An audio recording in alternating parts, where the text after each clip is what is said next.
हरिसिङा समष्टि हिसाबै जेसेखिनि थांनाय 17 बोसोराव बिपिएफ सरकारा मावनो हायाखै आरो बेखौ 3 बोसोरनि गेजेरावनो जोङो मावनो थांगासिनो दं। जे खामानिफोरखौनोखि मालाबाबो बिपिएफ गभर्नमेन्टआ सानफेराखैमोन, बिपिएफ दोलोआ मालाबाबो सानफेराखैमोन नैबे सस्त्रपारा ओनसोलनि जौगाथायनि थाखाय जोंनि इउपिपिएल सरकारा फैनाय लोगो लोगोनो प्रमद बर' बिथांनि दैदेननायाव नैबे गासैबो डेभेलपमेन्ट एक्टिभिटिसफ्रा जानो थांगासिनो दं। सस्त्रपारा बिसिडिसि अफिसनिफ्राय लानानै महिला माखा गामिसिम गोलाव लामानि डिस्टेन्स बियो 4 किल'मिटारसो जागोन आरो बे लामाखौनो दिनै जोंनि बिटिआरनि चिफ एक्जिकिउटिभ मेम्बार मानगोनां प्रमद बर' बिथाङा फाउन्डेसन लेड स्टन दिनै खालामफैदों आरो बे लामाया चिफ मिनिस्टार गुडविल मिशन प्रजेक्टनि दारै जानो थांगासिनो दं। बे लामाया गोबाव सम बेबायदिनो मोजां अबस्था गैयामोन, मोजां थासारि गैयामोन। जोंनि इउपिपिएल सरकार फैनाय नैबे 3 बोसोरनि गेजेरावनो मानगोनां प्रमद बर' बिथांनि दैदेननायाव बे लामाया जानो थांगासिनो दं। दिनै फाउन्डेसन लेड स्टन खालामबाय, माने 4-5 दाननि गेजेरावनो बे लामाया कमप्लिट जागोन आरो बेनिखायनो बे ओनसोलनि साफ्रोम रायजो राजा बिथांमोना जोंनि बिटिआरनि चिफ बिथांखौ धन्यबाद होदों आरो दिनैनि बे जि हाबाफारियाव लोब लोब फैनानै बिथांमोना जगदान खालामफैदों। सार, जों दिनैनि गेजेराव नुनो मोनो दे दिनैनि देग्लायनि बोसोराव बांसिन नेशनेल आरो इन्टारनेशनेल गेलेगिरि बर'नि गेजेराव ओंखारदों, बिथांमोननि थाखाय मा सानदों? आसल खोथाया जाहैबाय मा दे जोंनि गेजेराव मोजां गेलेग्रा सेंग्रा सिख्ला लाइमोन इयुथफोर दं। दा बिथांमोननि जि कालिबार आरो बिथांमोननि जि इस्टिम जायखिजाया इभेन्टआवनो जायाथों मानो बिथांमोना जथेस्थ बेबायदि बोलो आरो इसोरनिफ्राय मोनबोनाय बेबायदि दं। खिन्थु खोथाया जाहैबायमोन जे थांनाय बोसोरफ्राव गोलाव बोसोराव जिहेतु जोंनि ओनसोलफ्राव सान्थि गैयामोन, पिस गैयामोन आरो बेनिखायनो बे सान्थिनि जि अभाबाव बिथांमोना गावबा गावनि जि रोंगौथि आरो बे रोंगौथिखौ डेमनस्ट्रेट खालामनो बेबायदि सुबिदा मोनाखैमोन। दा बिटिआरआव इउपिपिएल सरकार फैनाय लोगो लोगोनो जोंनि मानगोनां चिफ एक्जिकिउटिभ मेम्बार बिथाङा डेभेलपमेन्टजों लोगोसे खेला दुला स्पर्ट्स फारसेबो जथेस्थ इम्पर्टेन्स होदों, जायनि जाहोनाव इन्टारनेशनेल नेशनेल लेभेलाव बे ओनसोलनिफ्राय जोंनि लाइमोन सेंग्रा सिख्ला बिथांमोना जथेस्थ gold medal, silver medal, bronze medal आरो बियो जोंनि बे बिटिआर ओनसोल आरो बर'फोरनि थाखाय खुब माने गोग्गा आरो देरगाथाव बाथ्रा। दायो जों नुनो मोनदों बेथ' जोंनि गभर्नमेन्ट साइडनिफ्राय बिथांमोनखौ जथेस्थखिनि जानांगौ बेबायदि माने सहायफोरखौनो होगासिनो दं, फिनान्सियेलि हक बा जेखि जाया पर्यायावनो जायाथों मानो आरो उननि फारिफ्रावबो बेबायदिनो गोख्रों आरोबाव बेबस्था जोंनि गभर्नमेन्टआ लागोन, बिसेसकरि फुटबल, भलिबल आरो बेबायदिनो एथलेटिक्स इभेन्ट्सफोरावबो जोंनि लाइमोन सेंग्रा सिख्ला बिथांमोना आरो अलरेडि डिपार्टमेन्ट जोंहा दंखायो, youth welfare and sports department जिथुनिखि दंखायो आरो बेखिनि बेलायाव स्पर्ट्स डिपार्टमेन्टआ बिथांमोननि जौगाथाय जेखिजाया फिनान्सियेल हेल्पआनो जा जि एसिस्टेन्सआनो जाया मानो बिथांमोनखौ जथेस्थ हेल्प खालामनायनि बेबस्थाखौ जोंनि बिटिआर सरकारा लागोन। हरिसिङा समष्टि हिसाबै जेसेखिनि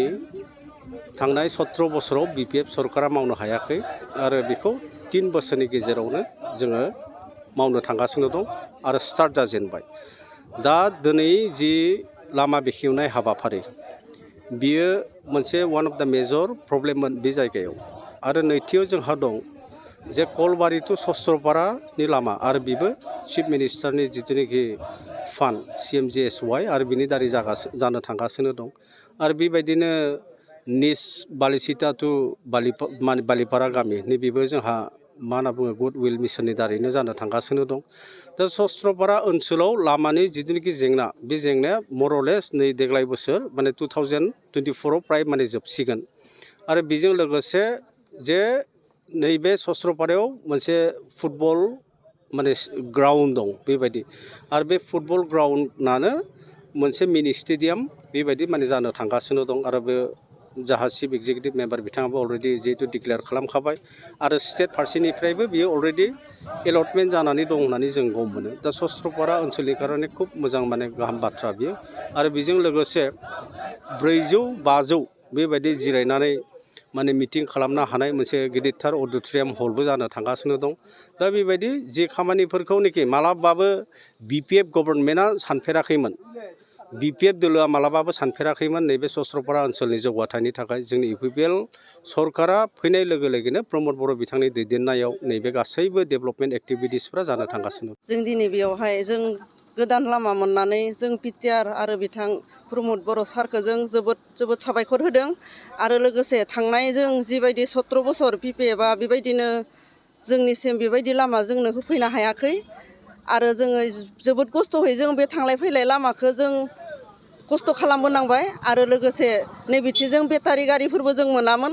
जों माबा मोनसे उदालगुरिफोराव थांनोबाबो जोंखौ रावबो बेबायदि लायनो बे लामाजों जोंखौ लायनो बायोमोन जोबोद जोङो उसुबिदा बेबायदि जों सोलिबोनांबाय दा जों जोबोद गोजोननाय मोन्दों आरो रायजो राजायाबो जोबोद गोजोननाय मोन्दों दा जोंनि बे लामाया बेबायदि जानायखाय जोङो जोबोद साबायखर बावबाय लोगोसे रायजो राजा आरो बिथां पिटिआर प्रमद सार आरो जोंनि समस्तिनि हरिसिंगा समस्तिनि सन्जय स्वर्गियारि सारखौबो जोबोद आं साबायखर होबाय। সঁচাকৈ সুখী হৈছোঁ আমাৰ UPPLৰ দ্বাৰাই প্ৰমোদ বড়ো ছাৰৰ দ্বাৰাই আকৌ হৰিচিঙা সমষ্টিৰ MCLৰ দ্বাৰাই আমি আপটো সস্ত্ৰপাৰাৰ পৰা আমাৰ চন্দিয়াবাৰী মহিলাপাৰা LP স্কুলত লাগি যিটো নেকি আমি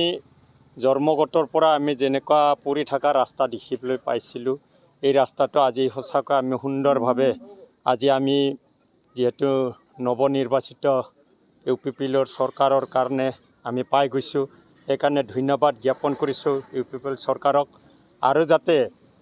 আমাৰ এই তিনি বছৰ আঢ়ৈ বছৰৰ ভিতৰত আমি এই অঞ্চলত সস্ত্ৰপাৰা অঞ্চলত বা চন্দিয়াবাৰী আমাৰ এই অঞ্চলত যথেষ্টখিনি আমাক সাহায্য আগবঢ়াই আছে যিহেতু আমাৰ 1.5 বছৰ হওঁতে চন্দিয়াবাৰী নাৰিকলীয়া চুবাত হেণ্ডলুমৰ এটা আমাৰ ছ'চাইটি ঘৰ দিছে এই ঘৰটোতো আমাৰ মহিলা আইসকলে যথেষ্টখিনি বোৱা কটা শিপিনী ওলাইছে আৰু বনাই আছে আৰু সেইবিলাক কাপোৰ ইতিমধ্যে আমাৰ চৰকাৰৰ হাততে দি আছে আৰু তেনেকৈ চৰকাৰে মূল্যৱান হিচাপত মহিলা আইসকলক টকা পইচা দি আছে আৰু আমাৰ মহিলাসকলক যথেষ্টখিনি সহায় কৰিছে আমাৰ UPPL চৰকাৰক মই আমাৰ ধন্যবাদ জ্ঞাপন কৰিছোঁ আৰু যাতে এনেকৈ আমাৰ এই BTRত যাতে আকৌ আগবঢ়াই নি থাকে মই আজি সস্ত্ৰপাৰাত UPPLৰ এই প্ৰমোদ ছাৰক আৰু আমাৰ হৰিচিঙা সমষ্টিৰ MCL সঞ্জয় ছাৰক ধন্যবাদ জ্ঞাপন কৰিছোঁ।